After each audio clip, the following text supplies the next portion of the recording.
جنت کیا ہے میرے عزیزو؟ آج تک اس کو کسی آنکھ نے دیکھا نہیں، کسی کان نے اس کے مثل کوئی چیز سنی نہیں۔ ہاں، مصطفیٰ کریم صلی اللہ تعالیٰ علیہ وسلم سے جو ہم نے سنا ہے جنت کی نعمتیں کیا ہیں، وہاں پر کس انداز سے محلات تعمیر ہیں۔ ایک ایک محل جو جنتیوں کو دیا جائے گا، اس کی دیواریں ایک سونے کی اینٹ سے، ایک چاندی کی اینٹ سے اس طرح تعمیر کی گئی ہیں، زمین مکمل نرم زعفران سے، اور گھر محلوں کے اندر جواہرات، یاقوت، زمرد، لؤلؤ اور نہ جانے مرجان، کون کون سے قیمتی پتھروں سے محل کو سجایا گیا ہے۔ ایک چھوٹے محل کی بات کر رہا ہوں۔ پھر ہر محل کے اندر نہر جاری ہوگی، جنات تجری من تحتها الانہار، وہ ایسے باغیچے تمہیں دیے جائیں گے جن کے نیچے نہریں بہہ رہی ہوں گی۔ وہ نہریں کس طرح کی؟ ان نہروں کے متعلق کہا گیا ہے دودھ سے زیادہ سفید پانی اور شہد سے زیادہ میٹھا ہوگا، اور جو اس سے پانی پی لے وہ کبھی پیاسا نہ ہوگا، لا نظمأ بعدہ ابدا، اس کے بعد کبھی پیاس نہ لگے اگر اس سے دنیا میں ایک کسی کو پلا دیا جائے۔ وہ جنت کی نہریں، ایک ایک کا سب، ایک ایک جنتی ان سب چیزوں کا مالک ہے۔ پھر اس کے بارے میں سورہ واقعہ میں ملتا ہے، یہ کیسے بیٹھے ہوں گے جنتی۔ قرآن پاک سورہ واقعہ پڑھو تو آپ کو سمجھ میں آئے گا۔ ثلۃ من الاولین وقلیل من الآخرین علی سرر موضونۃ متکئین علیہا متقابلین، سریر یعنی دیوان لگائے ہوں گے، ان کے گدے بچھائے گئے ہوں گے بہت ہی اعلیٰ قسم کے، پوری دنیا کے بادشاہ مل کر وہ دیوان نہیں خرید سکیں گے، ان کے پاس اس طرح کا دیوان کبھی آیا نہیں ہوگا۔ جنتیوں کو بٹھایا جائے، ایک جنتی اس پر مسہری پر بیٹھے ہوگا، متکئین ٹیک لگائے بیٹھے ہوں گے۔ یہ جنت کے احوال بیان ہو رہے ہیں، ٹیک لگائے بیٹھے ہوں گے، اور آمنے سامنے ہوں گے دوسرے جنتی بھی، دوسرا جنتی اس طرف ہے، ایک جنتی اس طرف ہے، آمنے سامنے ہوں گے۔ یطوف علیہم ولدان مخلدون، وہاں خوبصورت لڑکے خدمت کے لیے معمور ہوں گی، وحور عین کامثال اللؤلؤ المکنون، اور اللہ فرماتا ہے بڑی بڑی آنکھوں والی حوریں ایسی جیسے کہ چمکدار موتیوں کی طرح، ایک ایک جنتی کو 70 حوریں خدمت میں دی جائیں گی۔ وہاں پر کیا ہے؟ نہ بیمار ہونا ہے، نہ سر درد آنا ہے، نہ بخار، نہ سردی۔ جنت میں نہ غم ہے، نہ کسی چیز کا خوف ہے۔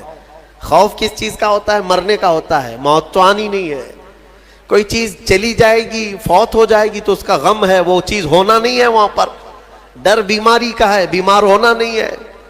پھر پلس کبھی ایسا ہوا کہ پیٹ درد سے آدمی بے چین ہوتا ہے، بے قرار ہوتا ہے، جنت میں نہ کبھی کسی کو پیٹ درد ہونا ہے، نہ کسی کو طہارت استنجا پکانے کی حاجت ہونی ہے، کیونکہ وہ نوری جگہ ہے، جو کھائے گا وہ نور ہی نور ہے، نور ہی نور ہے، اس کا فضلہ نہیں، نور کا فضلہ نہیں ہوتا، کچرا نہیں ہوتا۔ تو جنت میں کسی چیز کی فکر نہیں، اسی لیے قرآن میں جگہ جگہ اللہ نے فرمایا لا خوف علیہم ولا هم یحزنون، نہ ان پر کسی چیز کا خوف ہوگا، نہ کسی چیز کا غم ہوگا۔ اسی لیے میرے عزیزو جنت کی چاہت رکھو، اس سے بڑھ کر کے کیا ہے؟ جنت میں ایک محل کیسا دیا جائے گا پتہ ہے؟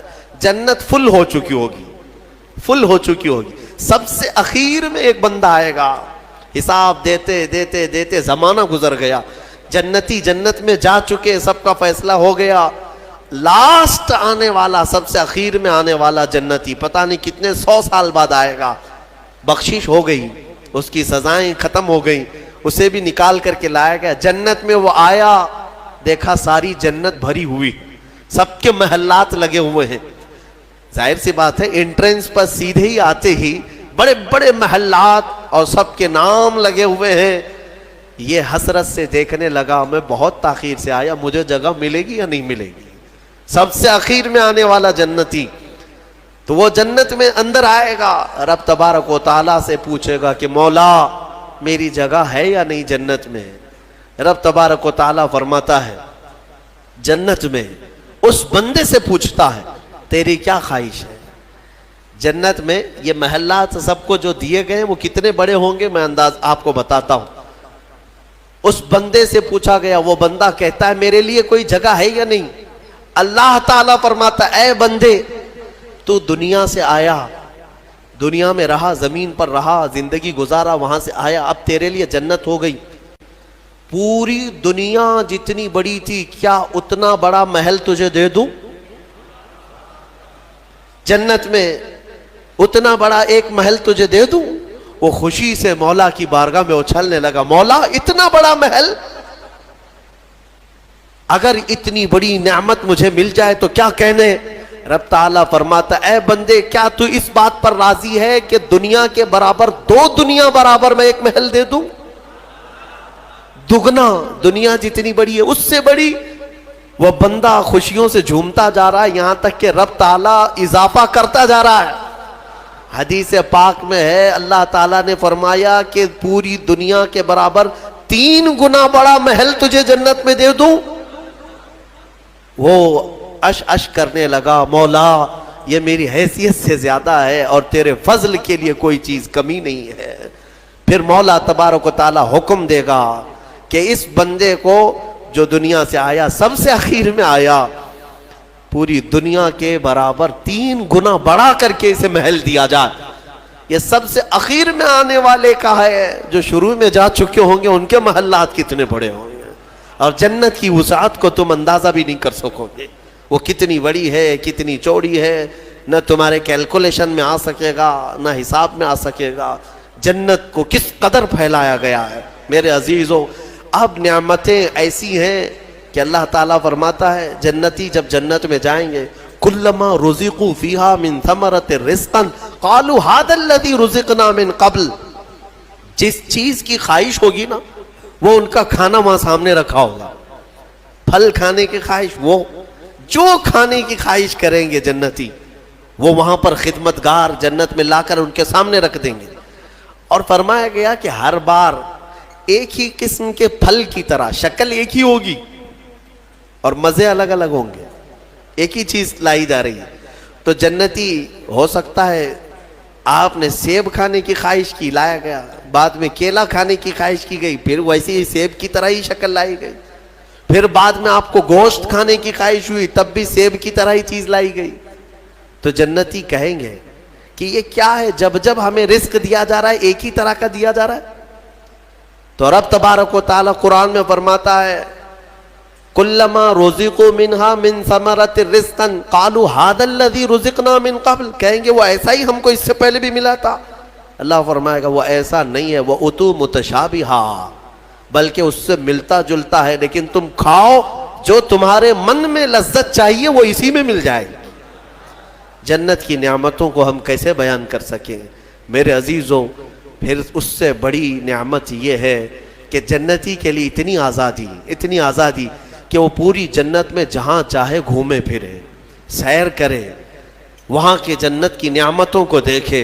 جنتی کی کبھی خواہش ہوگی، وہ عرض کرے گا کہ مولا میں سیر و تفریح کے لیے تیری اولیاء کے دربار دیکھنا چاہتا ہوں، اسے لے جایا جائے گا۔ اللہ تعالیٰ کے جو محبوبین ہیں اولیاء، ان کے پاس جنتی کو لے جایا جائے گا۔ میرے عزیزوں وہ کیا سہانا منظر ہوگا جب تم غوث پاک کو بھی دیکھ رہے ہو، غریب نواز کو بھی دیکھ رہے ہو، جسے چاہتے ہو اسے دیکھنے کی غرض سے تم جنت میں تفریح کے لیے، سیر کے لیے نکلے ہوں گے، یہاں تک کہ جنتی خواہش کرے گا کہ مولا میں تیرے رسول کے صحابہ دیکھنا چاہتا ہوں، مولا میں تیرے انبیاء کے محلات دیکھنا چاہتا ہوں، لے جاؤ اسے ابراہیم علیہ السلام کے پاس، موسیٰ علیہ السلام کے پاس، عیسیٰ علیہ السلام کے پاس، جتنے انبیاء ہیں سب کے دربار میں جاتا رہے گا، جنت میں سیر کرتا رہے گا۔ وہ وقت بھی کیسا ہوگا جب تم خواہش کرو گے مولا میں محمد الرسول اللہ کے محل میں جانا چاہتا ہوں، کہا جائے گا لے جاؤ، وہ جنت الفردوس کے اعلیٰ مقام پر ہوں گے اپنے صحابہ کے ساتھ، لیکن زیارت تمہیں بھی ہوگی۔